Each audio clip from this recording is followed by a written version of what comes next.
अस्सलाम वालेकुम एस्पायरेंट्स, चांद की lecture in English in higher education department. Students, जैसा कि आप लोग जानते हैं, एमके प्रोफेशंस के प्लेटफॉर्म से हमने केपीके के एस्पायरेंट्स के लिए लेक्चर सीरीज का आगाज किया है और ये लेक्चर सीरीज बेस करती है टेक्स्ट बुक्स पर। और हमने स्टार्ट की है 9th क्लास की इंग्लिश टेक्स्ट बुक, जिसमें हम डिस्कस करते हैं टेक्स्ट के इंपॉर्टेंट पॉइंट्स, उसकी किसी भी लेसन की वोकैबुलरी, उसके सिनोनिम्स, एंटोनिम्स, उसके बेस वर्ड्स, उसके मीनिंग्स और उनका सेंटेंस के अंदर यूजेज, और साथ साथ जो है उनकी एक्सरसाइज को हम सॉल्व करते हैं। So this lecture series is very beneficial for all the aspirants जिन्होंने SST general, SST math physics, SST biochemistry, SST IT के लिए अप्लाई किया है। और मैं आपको साथ साथ ये भी बताता चलूं कि इसका पेपर जो है वो एक्सपेक्टेड है दिसंबर एंड में या जनवरी के फर्स्ट वीक में। और एमके प्रिपरेशंस के प्लेटफॉर्म से अल्हम्दुलिल्लाह 900 प्लस स्टूडेंट्स जो है वो डिफरेंट एसएसटी के बैचेस में एनरोल है। अगर आप लोग भी हमें ज्वाइन करना चाहते हैं तो इस वीडियो के डिस्क्रिप्शन में दिए गए नंबर्स पर राब्ता कर सकते हैं।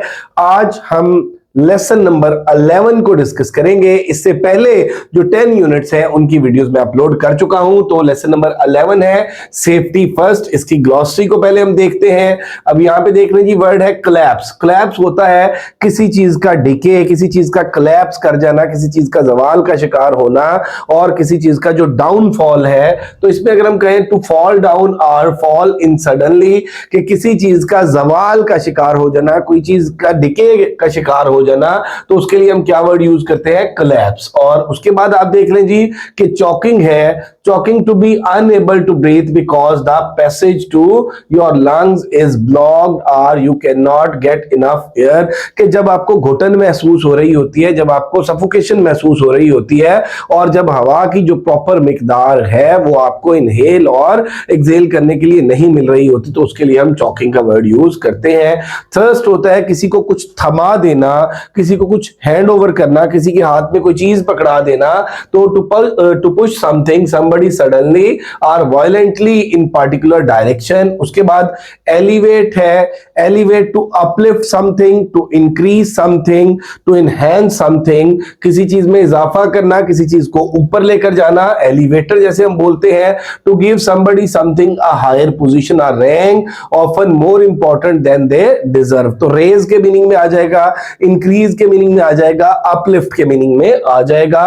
और इसी तरह से वाउंड जो है वो जख्म को बोलते हैं वुंड, और an injury to part of body, body के किसी भी पार्ट पे कोई इंजरी है तो वो क्या हो जाएगा? वाउंड हो जाएगा। और उसके बाद आप देख लें जी कि ये डिसलॉज है। टू फोर्स और knock something out of its position, कि किसी को जबरदस्ती जो है किसी चीज को उसकी जगह से, उसकी पोजीशन से हटाना, किसी चीज को डिसलोकेट करना।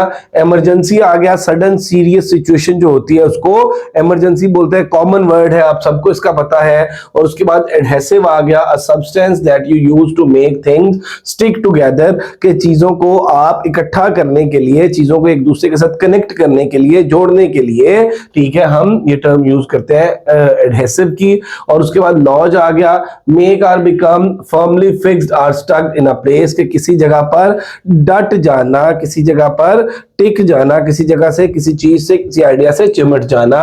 और उसके बाद ये जो नॉस्ट्रेल्स है, इसके ये हमारे जो नाक के ये जो ओपनिंग्स होती हैं, ये जो नथने होते हैं, इनको हम नॉस्ट्रेल्स बोलते हैं। उसके बाद आ जाए जी ग्रामर का पोर्शन हम यहाँ पे डिस्कस करते हैं। तो इसमें पंक्चुएशन है। पंक्चुएशन में आपको बताता चलूं कि पंक्चुएशन में हम किसकी बात करते हैं? हम कैपिटलाइजेशन की बात करते हैं, कॉमा की बात करते हैं, फुल स्टॉप की बात करते हैं, सेमीकोलन की बात करते हैं, कॉलन की बात करते हैं, हाइफन की बात करते हैं, डैशेस की बात करते हैं, कोटेशन मार्क्स की बात करते हैं। और इसमें साइन ऑफ एक्सक्लेमेशन है। तो जितने भी, जिस तरह से उर्दू में हम एराब वगैरह लगाते हैं, इस तरह से इंग्लिश में जो है हम पंक्चुएशन, इसमें मैंने आपको बताया कि capitalization, comma, colon, semicolon, inverted commas है, और उसके बाद हाइफन है, डैश है, डबल डैशेस है। तो इसमें हम देखते हैं, choose the correct sentence. This is what I ate for breakfast an apple and a bowl of curl। तो यहां पे आप देखें कि इसके अंदर कोई पंक्चुएशन नहीं है, और इस तरह के सेंटेंसेस को हम बोलते हैं फाल्टी कोऑर्डिनेशन, जहां पर ना कोई कॉमा हो, ना कोई पंक्चुएशन हो, तो इसमें ना कोई कंजंक्शन यूज की गई हो। अब बीटा में देख लें, this is what I ate for breakfast, this is what I ate for breakfast, यहां पे पॉज आएगा, कॉमा है, और कॉमा जो है इसको स्मॉलेस्ट पॉज इन ग्रामर बोला जाता है। And apple and a bowl of. अब इसमें ये जो है हमारा बीटा करेक्ट आंसर है। उसके बाद आप देख लें जी, choose the correct sentence. Choose the correct sentence, यहां पे अगर हम पंक्चुएशन की बात करें, he knocked several times comma no one came to the door, ठीक है। ही नॉक्ड सेवरल टाइम्स, अब यहां पे देखें he knocked several times but no one came to the door, ये एक्चुअली हमारे पास क्या है, ये एक्चुअली हम कहें कि no one came to the door, ये भी इंडिपेंडेंट क्लॉज है। ही नॉक्ड सेवरल टाइम, ये भी इंडिपेंडेंट क्लॉज है और ये कंपाउंड सेंटेंस बनता है, तो ये सेमी कॉलन है। और जब दो क्लॉजेस के, दोनों इंडिपेंडेंट क्लॉजेस हो, उनके दरमियान क्लोज रिलेशन हो, तो हम क्या करते हैं, सेमी कॉलन यूज करते हैं क्लोज रिलेशन के लिए, काज एंड इफेक्ट के लिए। और उसके बाद आप देख लें जी, my sister loves mysteries, my sister loves mysteries, my brother likes, इसमें कॉमिक्स। अब माई सिस्टर लव्स मिस्ट्रीज, अगर हम ये कहें कि and my brother like comics, अगर ये हम क्या करें, कंजंक्शन यूज कर लें, तो इसकी जगह पे हमने जो पंक्चुएशन यूज की, अब मैं आपको बताता चलूं कि जो दो इंडिपेंडेंट क्लॉजेस होते हैं उनको हम या तो कॉमा प्लस फैन बॉयज लगाते हैं या सेमी कॉलन लगाते हैं, या उनके दरमियान फुल स्टॉप लगा के उनको दो अलग-अलग सेंटेंसेस बना लेते हैं। यहां पे क्योंकि हमने पंक्चुएट करना है इसको, तो इसमें सेमी कॉलन लगेगा, क्योंकि अगर दोनों साइड पे इंडिपेंडेंट क्लॉजेस हो तो कॉमा जो है, कॉमा की इतनी वर्थ ही नहीं है कि कॉमा दो इंडिपेंडेंट क्लॉजेस को जोड़ सके, तो ये सेमी कॉलन आ गया। कंपाउंड सेंटेंस है, दोनों तरफ इंडिपेंडेंट क्लॉजेस है, इसलिए हमने क्या लगाया, सेमी कॉलन लगाया। Choose the correct sentence. अब यहां पे आप देख लें जी, नेक्स्ट वन में, फोर्थ वन में अगर हम बात करें तो here is what you need to get at supermarket. अब यहां पे एक्चुअली मैं आपको अगर ये बताऊं कि ये हमारे पास here is what you need to, यहां पे कॉलन आएगा। कॉलन क्यों आएगा, क्योंकि आप ये देखिए कि कॉलन हम यूज करते हैं एक्सप्लेनेशन के लिए। Here is what you need to get at the supermarket, यहां पर है वो चीजें जो आपने सुपरमार्केट से हासिल करनी है, बनानास, ब्रेड। अब इस बात की आगे एक्सप्लेनेशन है। जैसे मैं आपको बताऊं कि डायलॉग के अंदर कोई करेक्टर है और करेक्टर के आगे उसका डायलॉग लिखा हुआ है, वहां पे भी हम कॉलन यूज करते हैं। तो यहाँ पे ये कॉलन हमने यूज किया। आपको हेडिंग्स देते हैं एप्लीकेशन में, आप सब्जेक्ट लिखते हैं, आगे आप कॉलन, और आगे क्या है कि जब हम सब्जेक्ट का टाइटल लिख रहे हैं तो उसकी एक्सप्लेनेशन है। तो कॉलन किस लिए यूज होता है, एक्सप्लेनेशन के लिए। तो यहाँ पे ये जो है ये इसकी एक्सप्लेनेशन है, इसलिए हमने यहाँ पे कॉलन का इस्तेमाल किया। उसके बाद नेक्स्ट आप देख लें जी, नेक्स्ट है चूज द करेक्ट सेंटेंस। अब यहाँ पे हमने करेक्ट सेंटेंस को चूज करना है और इसमें भी पंक्चुएशन को ही हमने देखना है। तो द विंडो वाज ओपन, अब यहाँ पे पॉज होना चाहिए, window was open, I looked out over the empty fields, तो इसमें ये गलत हो गया। इसके बाद देखिए द विंडो वाज ओपन और यहाँ पे आगे एक्सप्लेनेशन नहीं है बेटे, इसलिए कॉलन भी नहीं आ सकता। The window was open I looked, तो ये भी नहीं आ सकता क्योंकि इंडिपेंडेंट क्लॉजेस नहीं है। The window was open I looked over the empty field, तो ये हमारे पास क्या आ गया, कॉम्प्लेक्स सेंटेंस आ गया, कॉमा से जुड़ा हुआ है और कॉमा जो है वो स्लाइटेस्ट पास है यहाँ पे। उसके बाद आप देख लें जी, throughout the following paragraph you will find a number of empty period brackets, खाली brackets है, replace each set of bracket with a comma or semicolon। हमने अब इन brackets की जगह पे comma लगाना है या semicolon लगाना है। ये paragraph है जो टेक्स्ट में दिया हुआ है, ये टाइटल है इसका।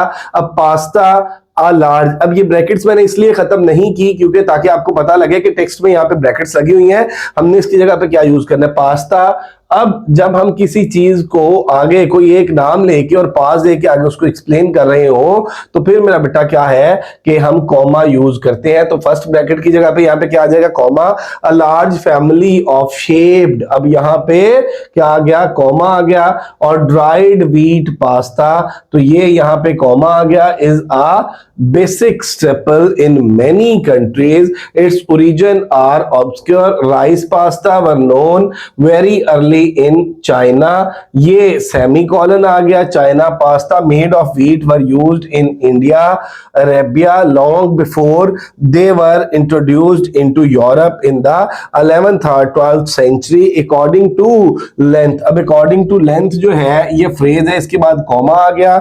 Moreover major Marco Polo brought a pasta recipe with him from Asia in 1295. Pasta quickly became major element in the Italian diet. Comma आ गया and ये कॉमा प्लस and आ गया और its use spread through the Europe. Pasta is made from germ wheat flour, comma आ गया, which makes a strong, comma elastic.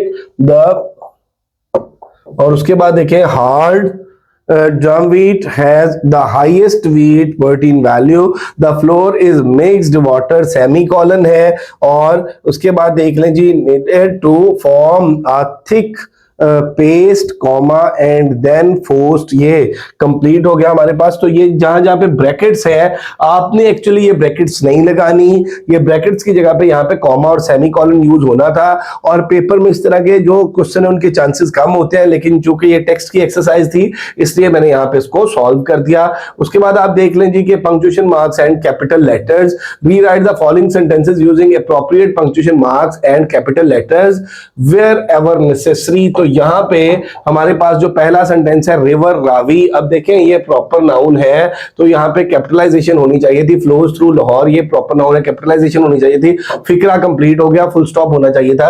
River का are capital, Ravi का are capital, Lahore का एल कैपिटल और ये फुल स्टॉप आ गया, तो ये कंप्लीट हो गया पहला सेंटेंस। उसके बाद देखें जी आईफल टावर, तो यहां पे आईफल का ई कैपिटल होना चाहिए था, टावर का टी कैपिटल होना चाहिए था। Is the most famous monument in France, France का कैपिटल होना चाहिए था और यहां पे फुल स्टॉप। तो Eiffel tower is the most famous monument in France. उसके बाद माई ब्रदर इज अ सिंगर, तो यहाँ पे माई पहला लेटर जो है वो कैपिटल होता है, my brother is a singer. और उसके बाद where have you been all this while, where have you been, अब वेयर का डब्ल्यू कैपिटल आ गया और ये क्वेश्चन मार्क आ गया। उसके बाद you look hot, you look hot are you ill, you look hot are you ill, you look hot ये फुल स्टॉप आ गया और आर यू इल ये क्वेश्चन मार्क आ गया और ये वाई कैपिटल आ गया, ये कैपिटल आ गया। कम हेयर एट वंस, तो ये कम का सी जो है ये कैपिटल आ गया। उसके बाद आप देख लें अब्रार प्रॉपर नाउन है और स्टार्ट में है तो ए कैपिटल आ गया। Abrar is a smart boy, full stop आ गया। Saniya couldn't believe her eyes when she couldn't believe her eyes when she saw the bicycle, तो सानिया और एंड पे ये जो है ये फुल स्टॉप आ गया। और उसके बाद देखिए जी India is the 7th largest country in the world, तो इंडिया का आई कैपिटल आ गया। और उसके बाद आप देख लें कि वर्ल्ड के बाद फुल स्टॉप आ जाएगा। Karachi is the capital of Sindh, तो कराची का के कैपिटल और सिंध का एस कैपिटल और ये फुल स्टॉप आ गया। तो इसमें बुनियादी तौर पे कैपिटलाइजेशन हमने करनी थी और पंक्चुएशन मार्क लगाने थे। तो ये हमारा आज का जो लेसन है इसमें हमने इसकी ग्लॉसरी को डिस्कस किया, इसमें वर्ड्स के मीनिंग्स को डिस्कस किया, उनकी यूजेज को डिस्कस किया, साथ जो है वो पंक्चुएशन की जो एक्सरसाइजेस थी उनको हमने डिस्कस किया। उसमें कैपिटलाइजेशन की बात की हमने, कॉमा की बात की, सेमीकोलन की बात की, कॉलन की बात की। होप सो बेटे आपको ये लेक्चर समझ आया होगा। अगर अभी तक आप लोगों ने हमारा चैनल एमके प्रिपरेशन सब्सक्राइब नहीं किया तो जरूर सब्सक्राइब कर लें, बेल आइकॉन प्रेस करना ना भूलिएगा ताकि हमारी मजीद वीडियोस के नोटिफिकेशंस आपको मिलते रहें। और साथ ही साथ मैं आपको ये भी बताता चलूं कि एमके प्रिपरेशन के प्लेटफॉर्म से SST general, SST IT, SST math physics, SST biochemistry के सेशन स्टार्टेड है। If you are interested to join us, get yourself registered. Registration के लिए आप इस नंबर पर राब्ता कर सकते हैं 0333 260 5045। Thank you very much. Stay blessed. Allah Hafiz.